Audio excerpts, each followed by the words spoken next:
Le gouvernement a annoncé ce week-end de nouvelles mesures pour lutter contre la propagation du coronavirus. Cela concerne aussi les événements sportifs. Mais pour l'instant, Virginie, vous trouvez qu'on navigue à vue? Entre les annulations, les reports et les compétitions qui se déroulent comme si de rien n'était, moi j'avoue que j'ai un petit peu de mal à m'y retrouver. Oui, et pour une affaire de santé publique, c'est peut-être ce manque de cohérence qui fait le plus peur.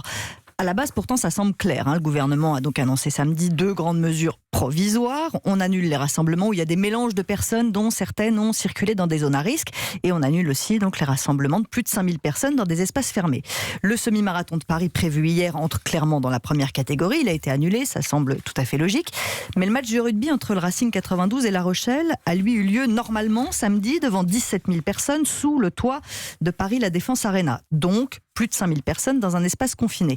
Alors on nous explique que le coup d'envoi était donné une demi-heure seulement après l'annonce du gouvernement. D'accord, mais il y a forcément eu un travail fait avant cette annonce. Elle n'est pas arrivée comme ça d'un seul coup. Ça m'aurait semblé plus logique de contacter les organisateurs en amont.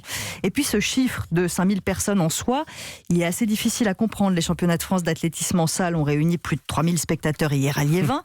Pourquoi 3000 personnes dans un espace confiné, ça ne présente pas de danger, mais 5000, si.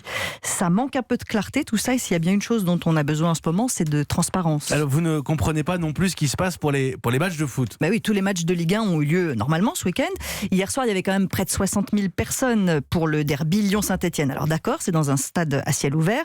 D'accord, ça n'est pas non plus un match international, mais ces supporters, ils viennent d'endroits divers. Ils ont pu partir en vacances avant, donc les rassembler tous au même endroit pendant 2 heures, j'aimerais bien être sûr que ça ne présente aucun danger. On ne nous dit pas grand-chose là-dessus.